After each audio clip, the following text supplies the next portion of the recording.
Hello and welcome to History Through Question. Important history questions, part 17. First question, consider the following statement about Humayun. Humayun के बारे में आपको statement बतानी है. ये स्टेटमेंट जो है वो कह रही है हुमायूं ने कॉन्कर किया था कांधार अफगानिस्तान में जो है और रीस्टैब्लिश किया था अपना कंट्रोल ओवर काबुल पे with the help of Safavid king Persia Iran.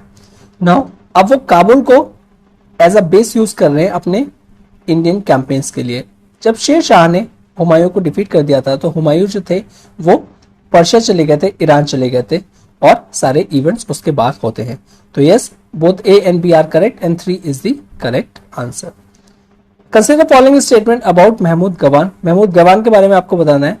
For 25 years Mahmood गवान जो है उन्होंने हेल्प किया था बहामनी किंग्स को कि वो अपना जो रूल है वो वाइजली कर पाए और जस्टली कर पाए. साथ ही साथ उन्होंने ऑर्गेनाइज किया था revenue system so that there could be enough money रहे कि वो मेंटेन कर पाए स्ट्रॉन्ग आर्मी. अब जो महमूद गवान है काफी एक इंपॉर्टेंट प्रिंसिपैलिटी है with respect to the Bahmani kings. Now ये जो रेवेन्यू सिस्टम था उन्होंने को पता था कि ये रेवेन्यू सिस्टम काफी इफेक्टिव होना चाहिए, ऐसा नहीं होना चाहिए कि पीजर्स पे ज्यादा बर्डन होना चाहिए. तो उन्होंने काफ्ट आउट किया था इसको और यहाँ पे भी दोनों A and B statement are correct. Third question, consider the following statement about the Bahmani kingdom. First कह रहे हैं the court of the Bahmani जो सुल्तान थे it was divided into 2 groups. और सेकंड कह रहे हैं वन वाज दैट जो लोकल मुस्लिम्स थे वो डेक्कन से बिलोंग कर रहे थे और अनदर जो हिंदूज थे वो बिलोंग कर रहे थे नॉर्थ से उनकी कोर्ट में. तो इस क्वेश्चन को टैकल करने के लिए आपको कुछ बेसिक इन्फॉर्मेशन होनी चाहिए with respect to the Bahmani kingdom and in administration, इनकी कोर्ट लाइफ के बारे में. तो यहाँ पे अगर हम देखें तो फर्स्ट स्टेटमेंट है that was completely true, but second statement में क्या थे, वन जो थे वो बेसिकली इंडियंस थे, ठीक है, लोकल्स थे. It constitute both Muslims and Hindus, ठीक है, और जो कि डेक्कन से थे. अनदर जो थे इट वाज नॉट, यहाँ पे थोड़ा सा उसको एग्जीक्यूट किया गया स्टेटमेंट को. यहाँ पे अदर आर दी फॉरेनर्स सच जो मोहम्मद गवान की तरह इंडिया के बाहर से आए थे और उन्होंने सर्विस करना स्टार्ट कर दिया था अंडर दी बहामनी रूलर्स. तो यहाँ पे सेकंड गलत हो जाएगा. तो answer is the A only, that is the first statement. Second, consider following statement about the Krishnadeva Raya. Krishnadeva Raya के बारे में आपको बताना है. कृष्णदेव राय have been educated in Sanskrit and Telugu and composed long poem that is the Amukta Malyada in Telugu. Second, Krishnadeva Rai died in 1530 और उनकी death के साथ ही जो पावर ऑफ विजय जो नगर की जो थी वो डिक्लाइन होना स्टार्ट हो गई थी. तो again yes, both A and B are correct. और ये जो अमुक्त मर्यादा है ये काफी इंपॉर्टेंट वर्क है Krishnadeva Raya. Next, which among the given statement is are incorrect. यहाँ पे आपको इनकरेक्ट बताना है with respect to the battle of Talikota जो कि हुई थी 1565 में. अब ये बैटल ऑफ टलीकोटा को बैटल ऑफ राक्षसा तलीगुड्डी भी कहते हैं, ठीक है. तो कोई भी वर्ड इंटरचेंजेबली आए तो आप उसको टैकल कर लीजिएगा. इस statement with this battle the glory of Vijayanagar was now at an end, ठीक है.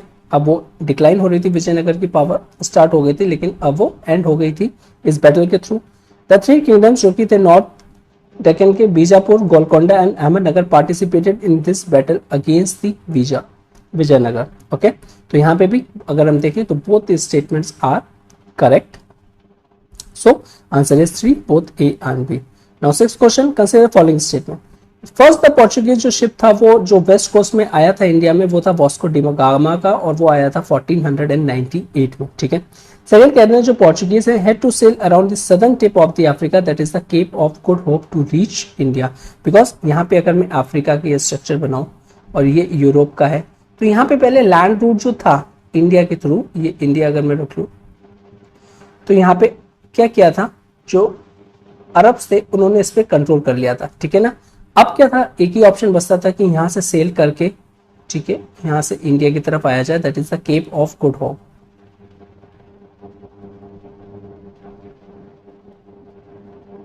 तो इस तरीके से कह रहे हैं. यहाँ पे भी both statement are correct, that is 3 is the correct answer.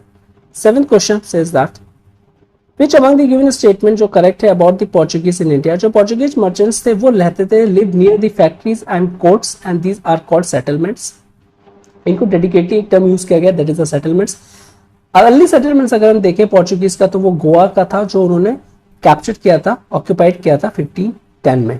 तो यहाँ पे भी देखिए both statement are correct, A and B, तो here is the 3 is the correct answer. Now question 8, अब असर्शन रीजन का है। Assertion the Portuguese traders for not the first European to visit India, was not होगा यहाँ पे, was not the first Europeans to visit India. Reason क्या कहना है इसका, इंडिविजुअल यूरोपियन जो थे, मर्चेंट्स जो थे, वो looking for the trade already travel हो चुके थे, कर चुके थे वेरियस पार्ट इन इंडिया में, लेकिन यहाँ पे ये वो लोग इंडिविजुअल आए थे, किसी कंपनी फॉर्म करके नहीं आए थे वो लोग, ठीक है, तो यहाँ पे इंडिविजुअल। लेकिन हाँ ऐसे अगर हम देखें तो मार्को पोलो जो थे आए थे वेनिस से, उन्होंने विजिट किया था साउथ इंडिया को। निगेटिव जो थे वो रशिया से आए थे, उन्होंने ट्रेवल किया था डेक्कन में। तो हाँ assertion and reason both are correct, और जो रीजन है is the correct explanation of A. Next consider following statement about the renaissance. अब ये जो renaissance that is the rebirth का जो पीरियड है उसके बारे में आपको बताना है। सॉरी मैंने नहीं बता दिया। Okay, it started in the 15th century, यहाँ पे इटली में स्टार्ट हुआ था, और रेनेसा का जो लिटरल मीन्स है वो दैट इज द रीबर्थ, ठीक है। तो यहाँ पे बोथ स्टेटमेंट करेक्ट, और रेनेसा बहुत ही इंपॉर्टेंट टॉपिक है एक, ठीक है, बहुत ही ज्यादा है। इसमें देखने को मिलता है हमें स्पिरिट ऑफ इंक्वायरी, ठीक है। पहले क्या था कि जो चर्च था यूरोप में सब चीजों को डोमिनेट करता था, सोसाइटी को, इवन साइंस को, हर चीज को जो भी चर्च बताता था वही लोगों को एक्सेप्ट करना पड़ता था। लेकिन जैसे ये रेनेसा की जो spirit I that is the rebirth, तो सिंपली उससे कहा गया कि आप ऐसे ही एक्सेप्ट मत करिए चीजों को जो आपको बता रहे हैं, सिंपली लॉजिकल अप्लाई करिए उसको, जो आपकी आसपास की जो चीजें हैं, और उससे एक rational thinking that is the spirit of inquiry जो आई है उसने काफी एक इंपॉर्टेंट रोल प्ले किया। ओके, तो अगर मैं एक एग्जाम्पल कहूं कि जो चर्च था वो कहता था कि जो अर्थ है, earth is the centre of universe, ठीक है।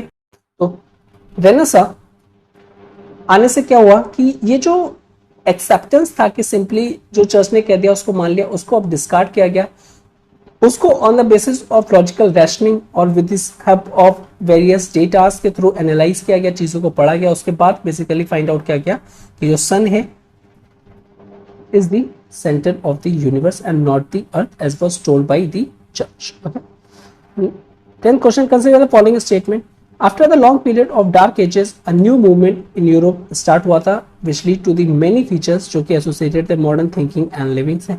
जो रेनेसा है begin with the revival of interest in the ancient culture of Europe, ठीक है। तो यहाँ पे कह रहे हैं कि एंशिएंट कल्चर ऑफ यूरोप जो बेसिक उसका रिवाइवल करने के लिए आया था, और क्या था, रेनेसा ही है। तो यहाँ पे भी दोनों स्टेटमेंट्स करेक्ट है, बोथ ए एंड बी। अगर हम देखें ये जो रिवाइवल की हम बात कर रहे हैं एंशिएंट कल्चर ऑफ यूरोप, अभी एंशिएंट कल्चर ऑफ यूरोप की हम किसकी बात कर रहे हैं, यहाँ पे हम प्री क्रिश्चियन कल्चर की बात कर रहे हैं, that is of Greeks and of the Roman civilisation.